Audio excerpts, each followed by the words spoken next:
Merci d'être avec nous sur Al24 News au sommaire de l'actualité de ce jeudi 25 avril. Au moins 5 nouveaux massacres commis par les forces de l'occupation sioniste dans la bande de Gaza durant les dernières 24 heures, faisant grimper le bilan des victimes à plus de 34 300 martyrs et près de 77 300 blessés.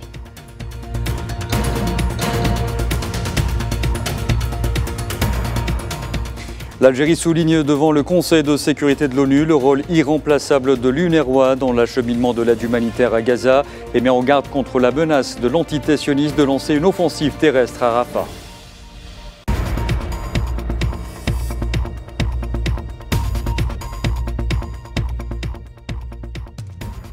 La défense civile à Gaza apporte de nouvelles preuves rapportant des cas de torture de la part des forces de l'occupation sioniste après la découverte de charniers dans les hôpitaux de Gaza.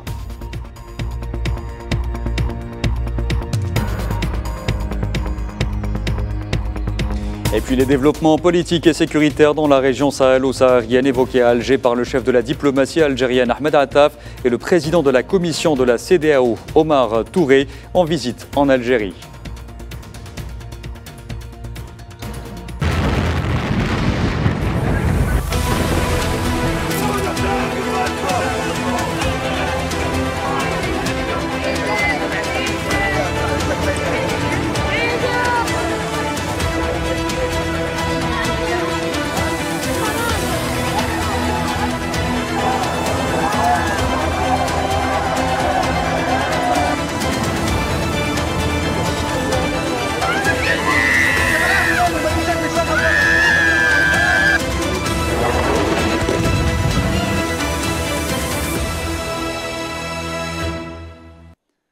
Bonsoir à tous. Les habitants de la bande de Gaza continuent de subir l'agression génocidaire menée par l'entité sioniste. Durant les dernières 24 heures, les forces de l'occupation ont commis au moins 5 massacres dans l'enclave palestinienne, faisant 43 martyrs et 64 blessés.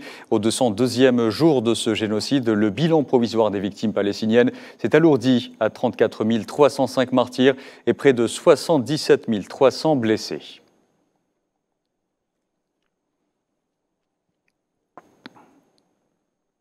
Et ce jeudi, d'intenses bombardements ont ciblé notamment Rafah, la pointe sud de la bande de Gaza, sous la menace d'une offensive terrestre par les forces de l'occupation sioniste, mais aussi la ville de Nusayrat au milieu des ruines.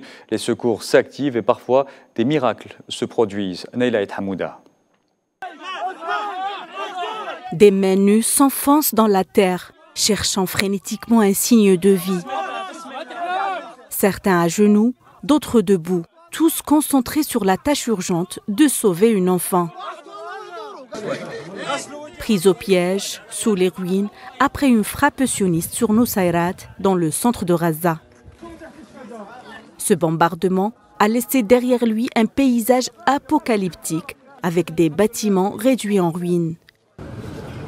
Plus au sud, à Rafah, le poids de la perte est lourd. Alors que les habitants se recueillent devant les corps de leurs proches tombés en martyrs lors des frappes.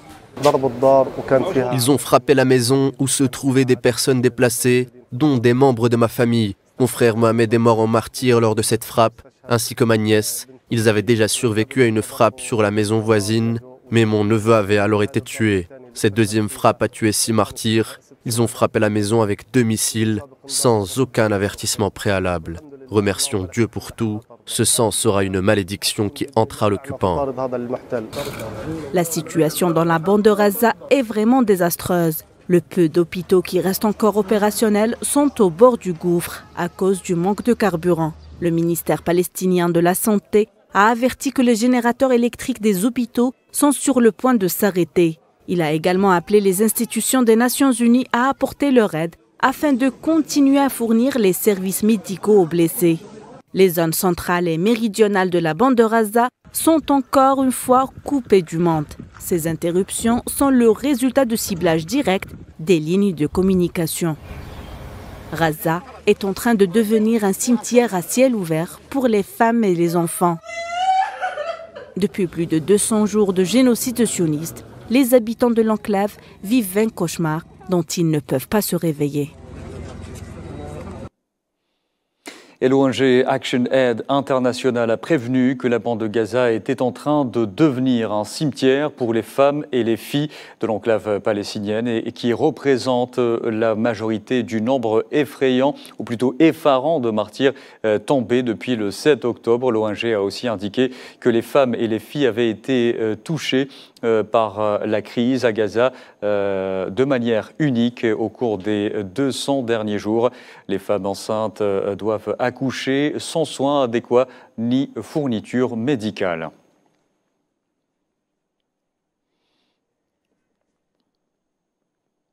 De son côté, le directeur exécutif du Croissant Rouge de la bande de Gaza, Bachar Mourad, a affirmé qu'il n'y avait pas d'environnement propice à la vie dans l'enclave palestinienne et qu'une large propagation de maladies infectieuses était attendue parmi les déplacés, notamment celles transmises par le système respiratoire ainsi que les maladies contagieuses.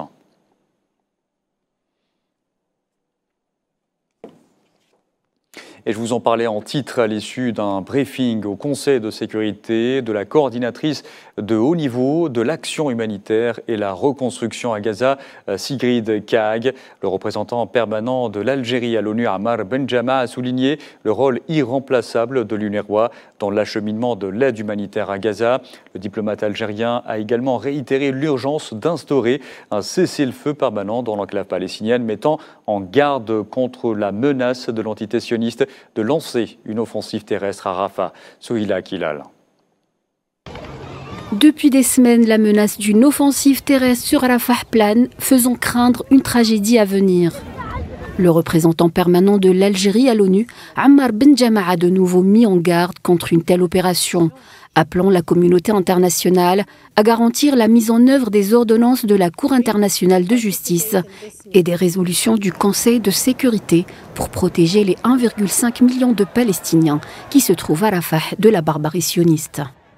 Nous mettons en garde à nouveau contre toute opération militaire à Rafah. 1,5 million de Palestiniens se trouvent à Rafah, qui est devenu l'épicentre humanitaire de Gaza. La survie des habitants de toute l'enclave dépend de ce qui se passe dans cette ville, et toute offensive terrestre voudra dire que les gens n'auront plus d'autre choix que de fuir vers l'Égypte. Ça ne sera plus uniquement une catastrophe humanitaire, mais aussi une rupture irréversible de la paix et de la sécurité dans la région et au-delà. L'urgence d'un cessez-le-feu permanent comme condition sine qua non pour garantir le succès de l'aide humanitaire, Ammar Benjama a insisté sur le fait que seule une cessation des hostilités peut contribuer à répondre aux besoins des Gazaouis. Autrement, les humanitaires continueront à travailler au péril de leur vie. Nous sommes intimement convaincus que le succès de l'acheminement des aides vers Gaza dépend premièrement d'un cessez-le-feu immédiat et durable. On ne peut garantir un travail humanitaire sûr sans cessez-le-feu. Les 6 derniers mois nous l'ont bien prouvé. Deuxièmement, l'arrivée des aides sans entrave, ce qui signifie l'ouverture totale de tous les passages avec une exploitation maximale. Pas d'alternative à l'UNRWA et les agences des Nations Unies ne peuvent la remplacer. L'ambassadeur de l'Algérie à l'ONU a souligné le rôle irremplaçable de l'UNRWA, étant le fer de lance de l'acheminement de l'aide humanitaire dans une enclave ravagée par plus de 200 jours de génocide. L'UNRWA ne peut être remplacée. Cette agence était et restera l'épine dorsale de l'acheminement des aides humanitaires à Gaza et doit donc travailler librement sans aucune menace. Après le rapport de Mme Colonna, il ne subsiste plus aucune raison de débattre de la crédibilité de l'UNRWA et son efficacité. Je réitère qu'Israël n'a donné à ce jour aucune preuve tangible de ces allégations contre les employés de l'UNRWA. Il faut permettre à l'UNRWA de pouvoir travailler de nouveau dans toute la bande de Gaza, notamment dans le nord gravement menacé par la famine.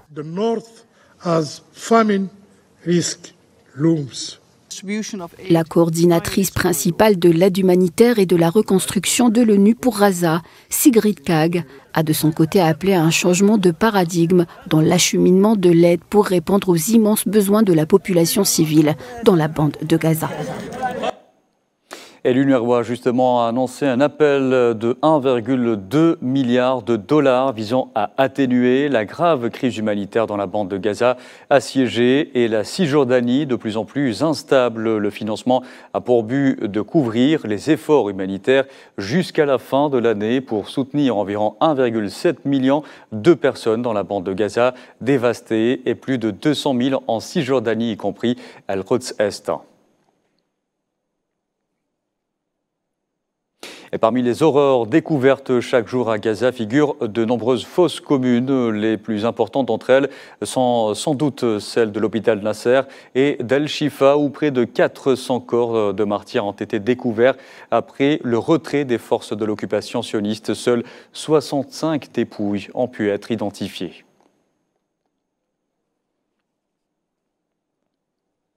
Et après la découverte des charniers dans les hôpitaux de Gaza détruits lors des sièges sionistes, les appels se multiplient en faveur d'une enquête. Le dernier en date émane de la défense civile palestinienne qui a accusé, preuve à l'appui, les forces de l'occupation sioniste d'avoir torturé des Palestiniens avant de les enterrer dans les fosses communes, dont certains encore vivants. Iman Merad. Suite à la découverte macabre dans la bande de Gaza, la défense civile de l'enclave palestinienne a affirmé avoir exhumé ces 3 derniers jours, pas moins, de 400 corps de personnes assassinées et enterrées par le génocidaire sioniste dans des fosses communes à l'intérieur de l'hôpital Nasser de Khan Younes, l'un des plus importants hôpitaux de l'enclave palestinienne.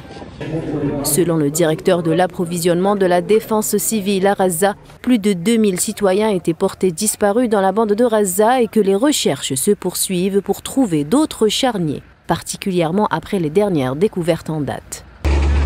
La défense civile a présenté des preuves étayant que l'occupation sioniste avait exécuté des Palestiniens dans le complexe médical Nasser et les avait enterrés dans des fosses communes situées dans la cour du complexe.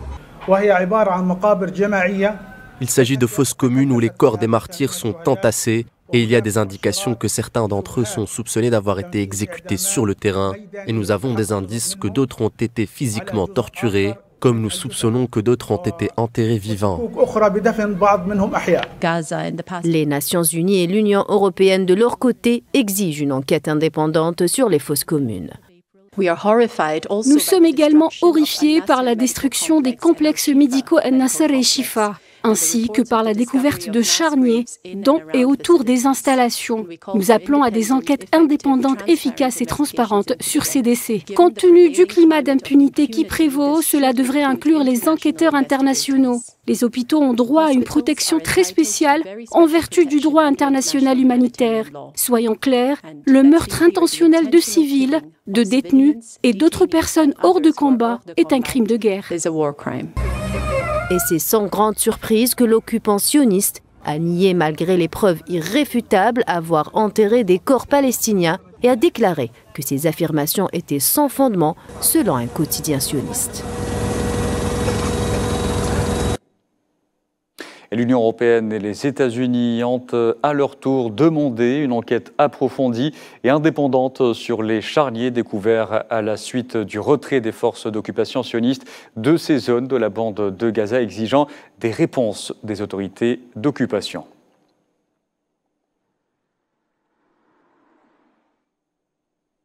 De son côté, la rapporteuse des Nations Unies sur la situation des droits de l'homme dans le territoire palestinien occupé, Francesca Albanese, a souligné la nécessité de punir l'occupant sioniste et d'empêcher l'exportation d'armes vers cette entité.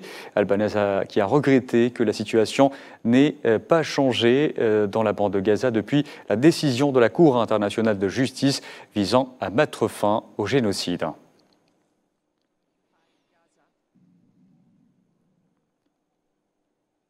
Aux États-Unis, le milieu estudiantin n'est pas insensible aux crimes perpétrés par l'entité sioniste. De nombreux sit-ins sont organisés dans de nombreuses universités américaines. Or, étudiants et enseignants sont confrontés à une violente répression. Safouane Bessabri. Une vague de soutien à la cause palestinienne s'empare des campus américains, alors que l'agression sioniste sur Gaza a passé le seuil des 34 000 morts. Aux quatre coins des États-Unis, les étudiants américains s'organisent en manifestation, en sit-in dans leurs tentes. Ils sont déterminés à occuper le campus jour et nuit. Ce vent de révolte pacifique a embrasé le corps estudiantin. Ils réclament le cessez-le-feu immédiat à Gaza. À Washington, on joue sur la corde de l'antisémitisme, sous-entendant que les manifestations sont de nature antisémite et que les juifs aux États-Unis seraient en danger. À tous les étudiants juifs qui nous écoutent, où ils se trouvent dans le pays, vous avez ma parole. La Chambre des représentants des États-Unis fera tout ce qui est en son pouvoir pour garantir votre sécurité. Vous pouvez librement pratiquer votre foi et aller à l'école comme tout le monde. Autour de la communauté juive américaine de répondre, déclarant qu'il est absolument nécessaire de dénoncer le génocide en cours et ceux qui le financent. Je suis extrêmement préoccupée par la mise en famine. Ce que je ne comprends pas, c'est pourquoi nous continuons à envoyer de l'argent pour le génocide. Je ne comprends pas pourquoi nous continuons à approuver cela sans discussion. C'est très bouleversant. En effet, tous les juifs que je connais et que j'aime, ma famille et mes amis, sont tous horrifiés par ce que fait l'administration Biden. Et donc, je crains qu'ils perdent beaucoup de soutien. Les manifestations pour la paix en Palestine, rassemblant des personnes de toute origine, mettent à mal le discours officiel de l'establishment américain qui veut à tout prix assimiler judéité et sionisme. On reste dans la région où la mission permanente de l'Algérie auprès de l'ONU intervenant au nom du groupe A3+, Algérie, Guyana, Mozambique, Sierra Leone, a exprimé ce jeudi l'inquiétude de ce groupe quant à la situation qui prévaut en Syrie. Le représentant permanent de l'Algérie à l'ONU, Ammar Benjama, a fait part notamment de son profond regret quant à l'escalade de violence qu'a connue récemment la Syrie, évoquant de nombreux incidents rapportés durant les dernières semaines, particulièrement dans le nord de ce pays. Ammar Benjama a condamné ces agressions qui sapent, selon lui, la paix et la sécurité régionale et a appelé au respect total de la souveraineté de la Syrie ainsi que de son intégrité territoriale.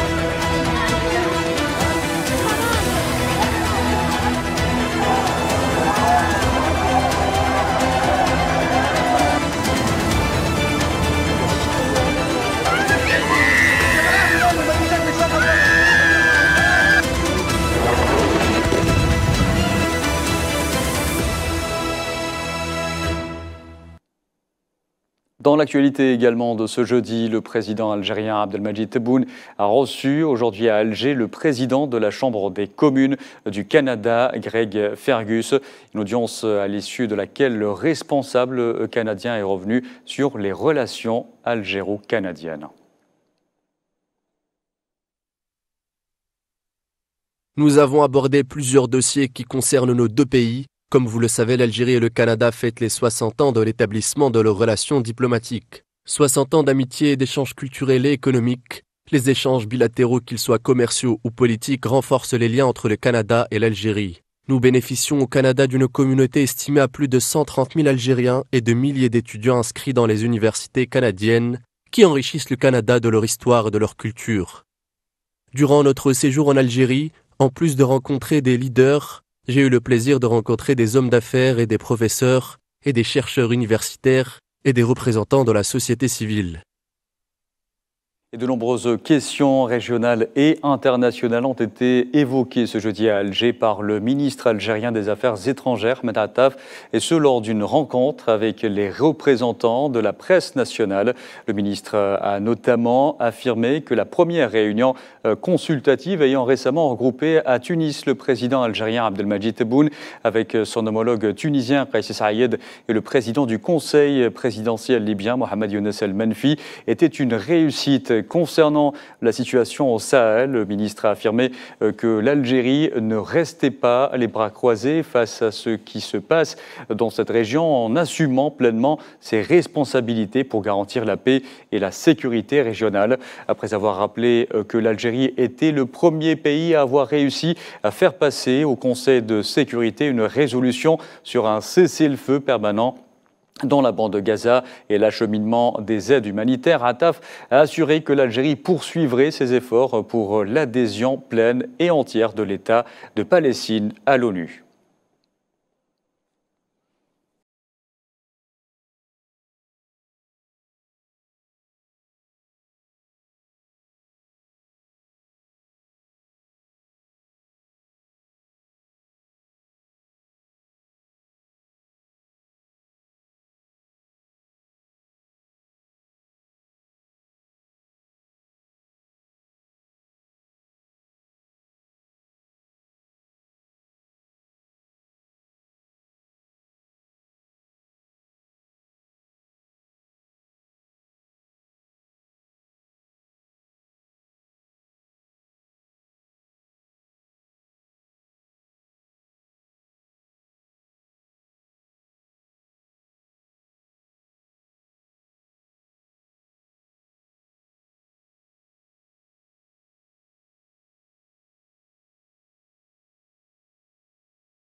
Et je vous disais en titre, le chef de la diplomatie algérienne, Ahmed Attaf, a reçu ce jeudi le président de la Commission de la Communauté économique des États de l'Afrique de l'Ouest, la CEDEAO, Omar Touré, qui effectue une visite en Algérie. La rencontre a notamment permis aux deux parties de procéder à un échange de vues et d'analyses sur les développements politiques et sécuritaires dans la région sahélo-saharienne et d'examiner les moyens de renforcer leur coordination face aux défis communs qui se posent au pays et au peuple de la région.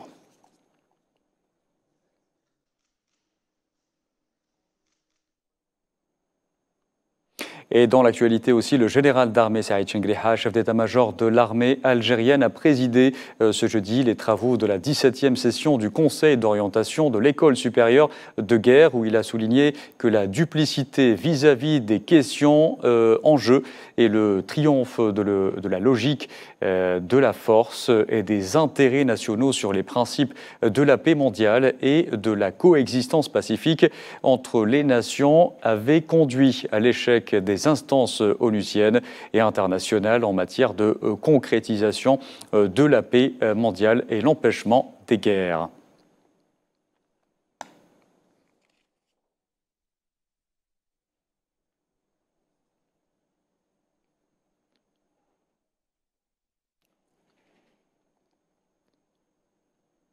Allez, parlons culture à présent pour évoquer le 4e festival du film méditerranéen de Annaba, marqué par la présence d'illustres cinéastes internationaux, d'artistes algériens et de jeunes créateurs qui ont provoqué une belle ambiance sur le cours de la Révolution à Annaba. Pas moins de 70 films mêlant long métrage de fiction, court métrage et documentaire seront projetés tout au long du festival, dont l'Italie est l'invité d'honneur, et ce jusqu'au 30 avril.